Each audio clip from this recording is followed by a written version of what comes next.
여러분 안녕하세요. 저는 한남대학교 스포츠과학과 명예교수로 있는 정일규 교수입니다.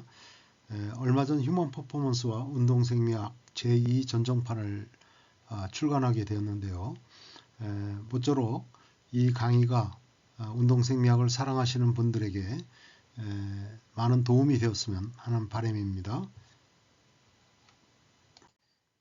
먼저 운동생리학의 정의에 대해서 말씀드리겠습니다. 우리가 한 차례 운동을 했을 때 숨이 차거나 또는 심장 박동수가 빨라지거나 또는 땀이 나거나 하는 그런 변화를 볼 수가 있죠. 이렇게 눈에 띄는 변화 외에도 우리 몸 안에서는 세포 수준에서 또는 분자 생물학의 수준에서 매우 커다란 변화가 나타나는 것을 볼 수 있습니다. 저는 개인적으로 그러한 변화를 천지개벽이라고 표현을 하고 싶습니다. 어쨌든 그러한 그 변화가 왜 일어나는지 그 원인을 밝히기 위한 그러한 학문이 운동생리학이라고 할 수 있겠습니다. 또 우리가 어떤 목적성을 가지고 운동 수행을 반복적으로 하는 경우가 있죠. 예를 들어서 질병에 걸린 사람이 건강을 회복하기 위해서 또는 운동선수가 보다 더 높은 수행력의 향상을 위해서 그렇게 반복적인 운동을 하는 경우가 있는데 이것을 우리가 훈련이다, 트레이닝이다 라는 말로 표현을 하죠.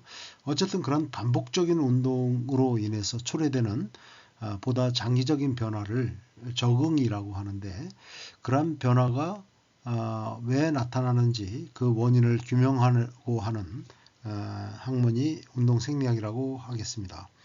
결국 운동은 왜라고 하는 질문이 주된 연구 과제가 되겠습니다. 그래서 이 운동생리학이라고 하는 학문은 열거한 여러 지도자들에게 모두 필요한 그런 아주 중요한 학문이라고 저는 생각을 합니다. 그래서 이런 모두에게, 즉 지도자에게 합리적이고 창조적인 지도 방법을 모색할 수 있도록 도움을 주는 학문이다. 이렇게 얘기할 수 있습니다. 만약 성공한 지도자들이 자신의 경험만을 바탕으로 해서 지도한다고 했을 때는 자신의 경험이라고 하는 그런 테두리, 한계 내에서만 지도 방법을 강구할 수 있기 때문에 분명한 한계가 도달하게 된다고 생각합니다. 그렇기 때문에 보다 창조적인 지도 방법을 모색하는 데 있어서 운동생리학은 꼭 필요한 학문이라고 생각을 하고요. 또한 지도자가 지도의 대상자들에게 왜 이렇게 운동을 해야 되는지 또 훈련은 왜 이렇게 해야 되는지 보다 설득력 있게 지도하기 위해서는 그 지도자가 과학의 언어로 가르칠 수 있는 능력을 가져야 하는데 그러한 능력을 갖추도록 하는데 도움이 주는 학문으로서 운동생리학이 매우 중요한 학문이라고 말씀드리겠습니다. 그러면 운동생리학의 학문적 성격에 대해서 말씀드리겠습니다. 체육학의 가장 기본적인 학문으로서 운동생리학은 자리 잡고 있다. 그렇게 말씀드릴 수 있고요. 그럼에도 불구하고 운동생리학은 응용 학문적인 특성을 갖고 있어서 많은 사람에게 어렵다는 느낌을 주게 됩니다.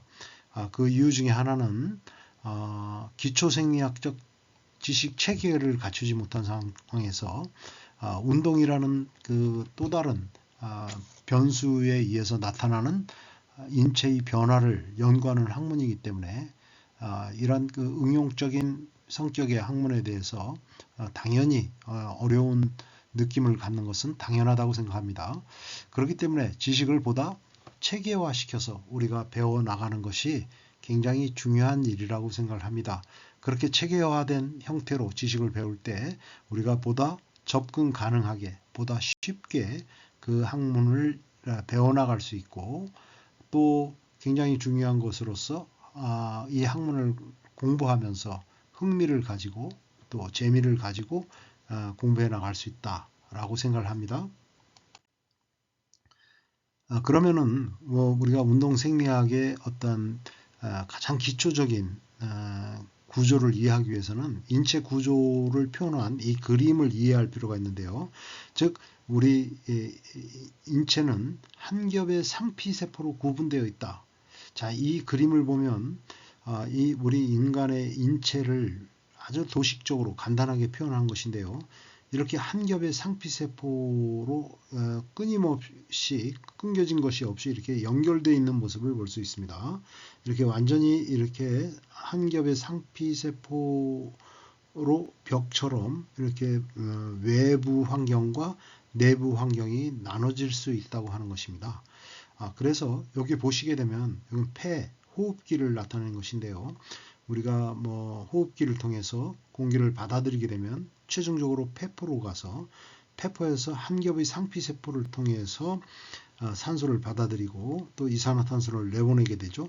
이러한 그 가스기원을 통해서 산소가 이렇게 내부 환경 안으로 들어오게 되죠. 그런데 이렇게 내부 환경으로 들어오기 전에 폐 안에 머물러 있는 이 공기는 엄밀히 얘기해서는 내부 환경이 아니라 아직은 외부 환경에 소속되어 있는 거라고 볼 수 있습니다. 어쨌든 이렇게 받아들인 산소는 혈액의 순환에 의해서, 이게 이제 심장이고요. 혈액의 순환에 의해서 이렇게 순환을 하다가 인체의 조직세포에 공급되게 되죠. 이렇게 혈관 밖으로, 그리고 여기가 사이지렉이라고 하는데요.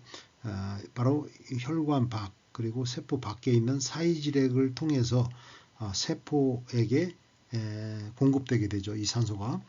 여기 있는 세포는 아주 적은 세포만을 표시하고 있는데 사실 뭐 여기 세포로는 뇌세포, 근육세포, 간세포, 여러 가지 인체의 모든 세포를 이야기하는 것이고요. 이 세포가 이 몸 안에 이제 사실은 전체를 다 차지하고 있지만 구조적으로 개념을 잘 표시하기 위해서 일부 세포만을 조금 차지하는 것으로 이렇게 표현을 하고 있습니다. 어쨌든 이 한 겹의 상피세포 벽에 의해서 인체는 외부 환경과 내부 환경이 구분된다 라고 생각하시면 되겠습니다. 그래서 여기 보시게 되면 우리가 섭취한 영양소나 물 같은 것도 소화기 계통을 통해서 들어오죠. 식도를 타고 위를 타고 12장, 작은 창자, 대장 이렇게 통해서 통과하는 동안에 이제 완전히 소화 흡수가 돼서 이렇게 혈액으로 들어오고 혈행의 움직임에 따라서 순환을 하다가 결국 이 영양소는 인체의 여러 조직세포로 공급되게 되는 것이죠. 자, 이런 방향을 갖는데 이렇게 장내에 흡수되기 전에 장내에 머무른 이 물질이 결국 엄밀히 얘기하면 아직 우리 인체의 내부 환경에 도달하지 못한 거죠. 외부 환경에 머무른 것이고 흡수되지 않고 바깥으로 변이 되어서 나가는 이 물질들, 이것도 이제 사실은 외부 환경에 처음부터 끝까지 속해 있다고 얘기할 수 있습니다. 또한 여기 보면 콩팥이 있는데요. 이 콩팥은 혈액 중에 어떤 과도하게 많은 물질을 여과해서 밖으로 내보내는 역할을 하죠. 그래서 뭐 물이 과도하게 많으면 이것을 더 많이 여과해서 이 콩팥이 뇨관을 통해서 방광을 통해서 요도를 통해서 이렇게 소변으로 밖으로 내보내게 되는데요. 역시 이렇게 여과해서 나와서 밖으로 나가는 이 경로상에 있는 물질들도 역시 외부 환경에 소속되어 있는 것이 엄밀히 얘기해서 우리 인체의 내부 환경에 소속되어 있지 않다 이렇게 얘기할 수 있습니다. 자, 또 하나 중요한 개념으로서 항상성을 들 수 있는데요. 호미오스테이시스, 이 항상성이라고 하는 것은 유기체가 자신의 내 환경을 안정되게 유지하라는 경향이다. 자, 이 내 환경이라고 하는 개념을 우리가 잘 이해할 필요가 있는데요. 이 내 환경이라고 하면 이 세포를 둘러싸고 있는 요 사이지렉, 이 사이지렉은 혈관 밖에 있으면서도 세포 밖에 있죠. 그래서 이 사이지렉은 이 사이지렉을 통해서 이 세포들은 필요한 산소나 영양분을 공급받고 그 다음에 이 사이지렉을 통과해서 사이지렉 쪽으로 이 세포가 사용한 노폐물 또 이산화탄소 등을 내보내게 되죠. 이렇게 사이지렉은 혈관 밖에 있으면서도 세포 밖에, 세포 사이에 있는 바로 이러한 체액을 사이지렉이라고 할 수 있고, 결국 이 세포가 사이지렉에 의존해서 산소와 영양소를 공급받기 때문에 이 사이지렉을 우리 인체의 내환경이라고 이야기할 수 있고요. 이 내환경이 일정하게 유지되어야 인체의 여러 조직 세포들이 항상성을 잘 유지하면서 생명을 유지해 나갈 수 있게 되는 것이다. 이렇게 설명드릴 수 있겠습니다. 여기 그림에서 다시 한번 설명드리면 이 세포는 아주 일부만 표시했는데요. 이것은 우리 인체를 보다 개념적으로 잘 이해하기 위해서 조금만 표시한 것이고, 사실은 이 우리 인체 내부는 38조 개에서 60조 개나 되는 많은 세포들로 채워져 있다고 볼 수 있죠.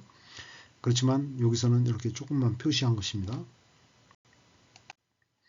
자, 그러면 또 하나 체구획이라고 하는 거, 우리 몸 안에 있는 수분, 이 물은 다 어디에 들어있느냐.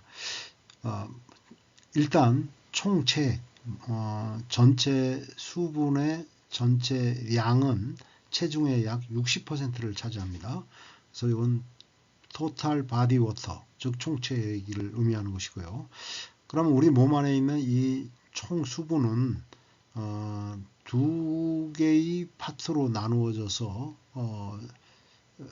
존재하고 있는데, 하나는 세포 안에 있는 수분으로서 약 62%를 차지하고, 나머지가 이제 38%로 세포 바깥에 있는 수분이라고 할 수 있습니다.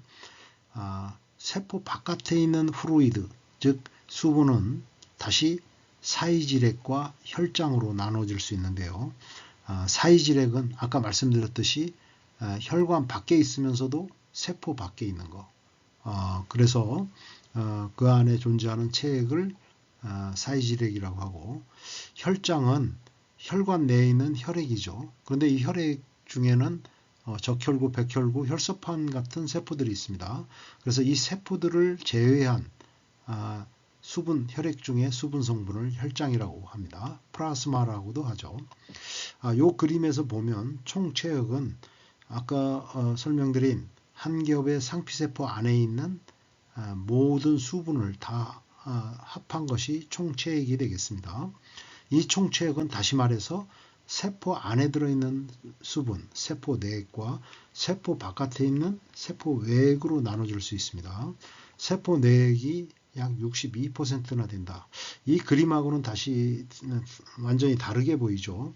즉 여기서는 세포를 조금만 표시했지만은 사실 이 세포는 우리 몸을 구성하고 있는 세포는 약 38조 개에서 60조 개나 이를 정도로 굉장히 많죠. 이 세포 안에 들어있는 수분은 굉장히 많습니다. 그래서 62%를 차지하고요. 요 혈액 중에도 세포들이 있죠. 적혈구, 백혈구, 혈소판, 이 안에 있는 수분을 이렇게 파란색 동그라미로 표시되어 있죠.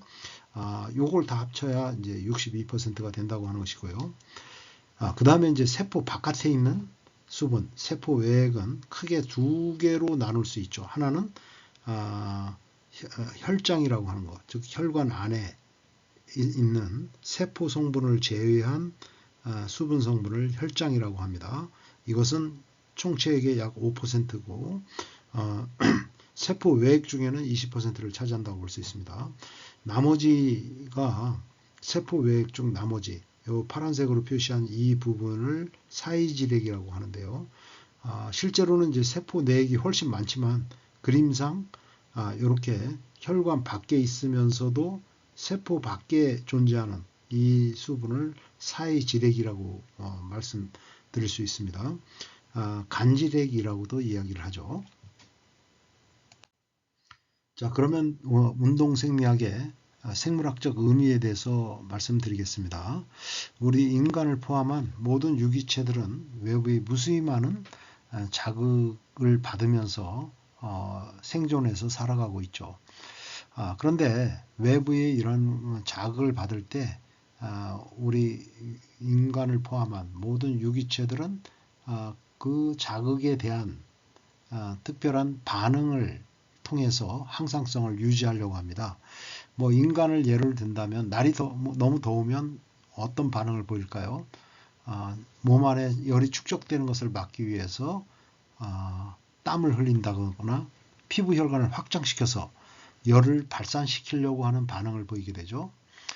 우리가 공기가 희박한 곳으로 가게 되면은 산소가 부족하기 때문에 우리 호흡량을 증가시켜서 더 가쁘게 호흡을 해서 더 많은 공기를 받아들이려고 하는 그래서 숨이 차게 되는 것이죠.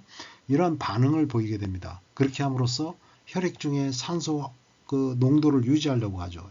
바로 이것이 이제 항상성을 유지하려고 하는 그런 반응이라고 볼 수 있습니다. 이렇게 무수히 많은 외부의 자극에 대해서 반응을 하면서 항상성을 유지하면서 생존을 한다고 볼 수 있습니다. 그런데 이 운동이라는 것은 바로 그 외부의 무수히 많은 자극 중에 하나의 스티뮬라이, 자극이라고 이야기할 수 있고, 이 운동이라는 것을 했을 때 인체의 여러 계통에, 즉 심장 혈관 계통이나 호흡 계통, 신경 계통, 내분비 계통, 많은 계통에 이제 반응이 일어나게 되죠. 이런 반응이 일어나는 이유는 항상성을 유지하기 위한 그런 반응이라고 볼 수 있습니다. 그런데 이런 반응을 계속해서 반복하는 동안에 그 유기체 또는 인체에는 과거에는 볼 수 없었던 어떤 보다 장기적인 형태적인 기능적인 변화가 나타나는데, 그런 변화가 그 유기체 또는 인체에 유리하게 작용한다, 유익한 변화이다 라고 했을 때 그 변화를 우리는 어댑테이션이다, 적응이라고 이야기를 하는 것이죠. 그런데 운동은 우리 인체를 둘러싼, 우리 인간을 둘러싼 많은 사회적 자극도 포함한다고 생각합니다. 심적인 자극도 포함하죠. 그런 많은 생물학적 자극, 물리적 자극도 포함하는 것이죠. 이런 자극 중에서 우리 인간이 자의적으로, 즉 인간이 스스로 좋아서 선택할 수 있는 일종의 자극이다 라는 점에서 이 운동이 가지고 있는 생물학적 의미가 있다고 말씀드릴 수 있겠습니다. 그래서 결국 운동과학의 궁극적인 목적은 이 최적의 적응 상태, 최적의 한목적적인 적응 상태라고 표현할 수 있겠는데요. 예를 들어서 최적의 이제 건강 상태를 회복하기 위한 그러한 운동이 될 수도 있고, 또는 최대한 기록을 단축시키기 위한, 또 수행 능력을 높이기 위한 그러한 그 인체 적응 상태를 만들기 위해서, 그것을 도출하기 위해서 운동이라는 자극을 어떻게 적용할 것인지 그런 것을 결정하는 것, 즉 운동이라는 자극의 합리적 적용을 모색하는 그런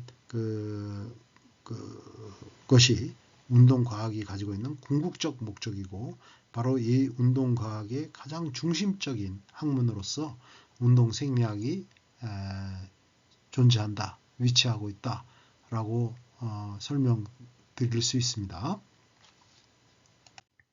자, 지금까지 운동생리학의 정의와 필요성에 대해서, 또 운동생리학이란 어떤 학문적 특성을 갖고 있는지, 또 항상성과 내환경에 대해서 설명을 드렸고요.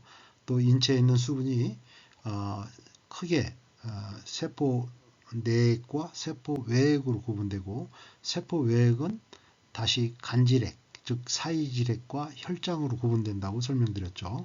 그 다음에 반응과 적응의 개념을 제가 설명드리고, 또 항상성을 설명드리면서 운동이 가지고 있는 생물학적인 의미에 대해서 설명드렸습니다. 자, 끝까지 경청해 주셔서 대단히 감사합니다.